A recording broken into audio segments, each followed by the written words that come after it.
Hello friend, welcome to S T tutorial YouTube channel. Friends, हम लोग economic sector से इस तीसरे पार्ट को प्रैक्टिस सेट के रूप में सॉल्व करेंगे, जो टीजीटी पीजीटी सभी एग्जाम के लिए काफ़ी हेल्प करेगा। इसके पहले का 2 पार्ट आप लोग प्लेलिस्ट में जाकर के देख सकते हैं, जो आगामी एग्जाम के लिए काफ़ी हेल्पफुल है। तो फ्रेंड, वीडियो को शुरू करते हैं और आज का पहला प्रश्न देखते हैं। 36 नंबर प्रश्न है, परिवर्ती अनुपातों के नियमानुसार उत्पादन का सर्वोत्तम चरण है। तो उत्पादन का सर्वोत्तम चरण कौन सा माना जाता है? तो द्वितीय चरण माना जाता है उत्पादन का सर्वोत्तम चरण। ठीक है। रॉबिन्सन ने कहा था, जब उत्पादन में किसी साधन की मात्रा को बढ़ाया जाता है तब प्रायः उत्पादन के साधनों के संगठन में सुधार आ जाता है और उत्पत्ति के साधनों की कार्यकुशलता जो है बढ़ जाती है। ऐसी स्थिति में उत्पादन को बढ़ाने के लिए साधनों की भौतिक मात्रा में आनुपातिक वृद्धि की आवश्यकता नहीं होती है। ठीक है। तो दूसरा चरण सर्वोत्तम होता है। 37 नंबर प्रश्न है, एक ग्राहक की क्रय शक्ति में परिवर्तन के द्वारा मांग में परिवर्तन कहलाता है। तो जो मांग में परिवर्तन होता है उसको आय प्रभाव कहते हैं। ठीक है। जब ग्राहक की क्रय शक्ति में परिवर्तन के द्वारा मांग में परिवर्तन होता है तो आय प्रभावित होता है। ठीक है। दो मुद्राओं की आंतरिक क्रय शक्ति और अनुपात क्रय शक्ति क्षमता कहलाता है। ठीक है। यह व्यक्ति के आय पर प्रत्यक्ष रूप से प्रभाव भी डालता है। तो ए ऑप्शन आपका सही होगा। 38 नंबर प्रश्न है, एक उपभोक्ता संतुलन तब कहलाता है जब वह अधिकतम प्राप्त करता है। तो क्या प्राप्त करता है? संतुष्टि जब प्राप्त करता है तो उपभोक्ता संतुलन कहलाता है। ठीक है।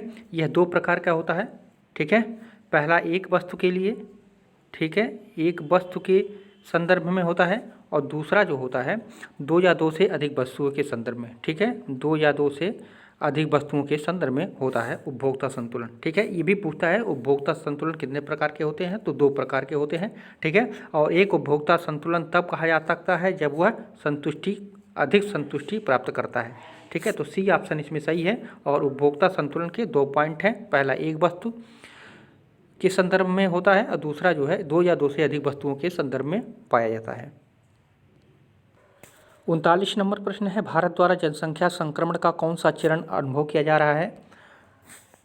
तो दूसरा चरण जो है अनुभव किया जा रहा है। ठीक है। माल्थस थे एक जो अर्थशास्त्री थे, बहुत बड़े अर्थशास्त्री थे।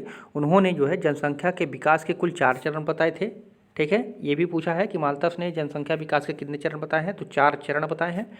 ठीक है। इस परिप्रेक्ष्य में भारत के द्वितीय चरण से गुजरने का तात्पर्य है कि इस चरण में जो है जन्म दर तो ऊंची रहती है, किंतु बेहतर भोजन आपूर्ति होने के कारण मृत्यु दर में जो है कमी आ जाती है। ठीक है। ये दूसरे चरण में उन्होंने इस डिफिनीशन को प्रूव किया था। ठीक है। तो माल्थस द्वारा 4 जनसंख्या के विकास में जो है 4 चरण बताए थे। और दूसरा चरण जो है ये जनसंख्या संक्रमण का कौन सा चरण अनुभव किया जा रहा है? तो ये दूसरा जनसंख्या से संबंधित था। 40 नंबर प्रश्न है, लगान पृथ्वी का वह भाग है जो भूस्वामी को मृदा की मूल और अविनाशकारी शक्तियों के प्रयोग के लिए दिया जाता है। इसे दिया गया है, तो किसके द्वारा दिया गया था? तो ये डेविड रिकार्डो के द्वारा दिया गया था। ठीक है। डेविड रिकार्डो की एक महत्वपूर्ण बुक है जो हमेशा पूछा जाता है।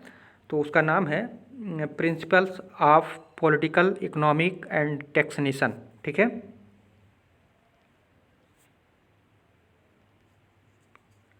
प्रिंसिपल्स ऑफ पॉलिटिकल इकोनॉमी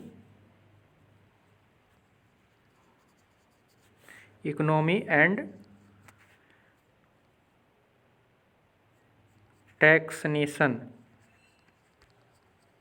ठीक है। इसी पुस्तक में जो है उन्होंने इसका व्याख्या किया था। ठीक है। लगान पृथ्वी का वह भाग है जो भूस्वामी को मृदा की मूल और अविनाशकारी शक्तियों के प्रयोग के द्वारा दिया जाता है। ठीक है। तो इनकी ये बहुत ही महत्वपूर्ण पुस्तक है, इसको भी याद रखिएगा, पूछा जाता है हमेशा। डेविड रिकार्डो का बुक है, तो principle of political economic taxation. 41 number प्रश्न है, भारत के मुद्रा भंडारण में M1 संदर्भित करता है। तो M1 जो होता है वो संदर्भित करता है करेंसी प्लस मांग निरपेक्ष प्लस RBI की अन्य जमाएं। ठीक है।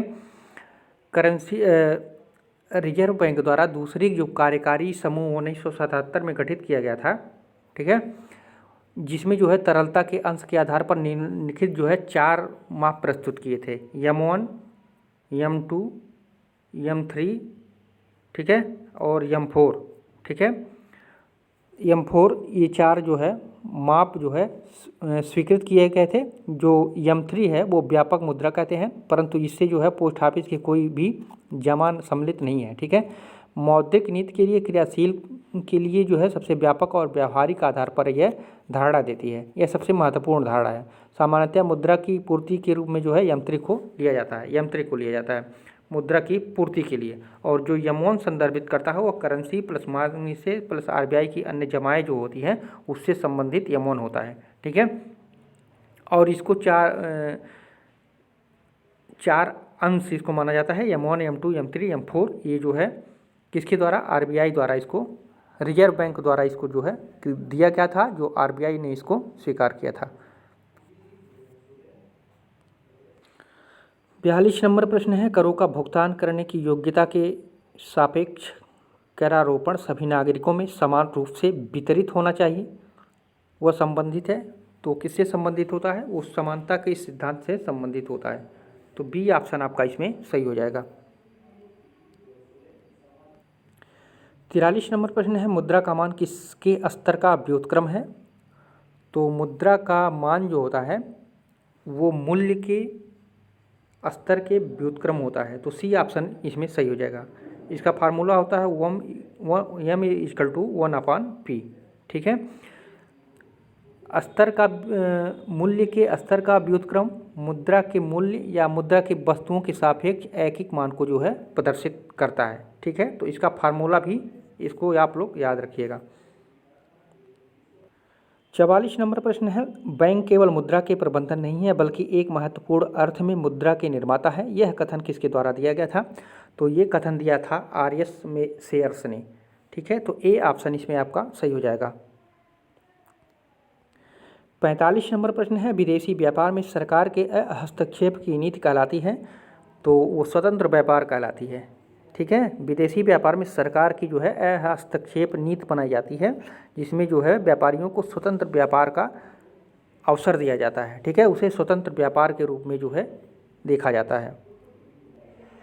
46 नंबर प्रश्न है, IMF और IBRD एक साथ 1944 में किसके परिणाम स्वरूप अस्तित्व में आए थे? तो सही उत्तर हो जाएगा आपका option number C, Bretton Woods सम्मेलन जो हुआ था उसी सम्मेलन के दौरान इन दोनों का जो है गठन किया गया था। कब? 1944 में, ठीक है। तो करेक्ट आंसर आपका हो जाएगा ऑप्शन नंबर सी। 47 नंबर प्रश्न है, जब करदाता द्वारा कर का आर्थिक बोझ अन्य व्यक्ति पर डाल दिया जाता है तो वह कहलाता है? तो क्या कहलाता है? तो कराधान का स्थानांतरण कहलाता है, ठीक है। जब करदाता द्वारा कर का आर्थिक बोझ अन्य व्यक्ति पर डाल दिया जाता है तो वह कहलाता है कराधान का स्थानांतरण। तो बी ऑप्शन आपका सही हो जाएगा। 48 नंबर प्रश्न है, एक ये ग्राफ दिया गया है, ठीक है। उक्त आरेख किसके बारे में दर्शा रहा है? तो ये किसके बारे में आपको देख सकते हैं दर्शा रहा है? तो मुद्रास्फीति की मांग खिंचाव का इस सिद्धांत को दर्शाता है, ठीक है। तो सी ऑप्शन इसमें आपका सही हो जाएगा, ठीक है।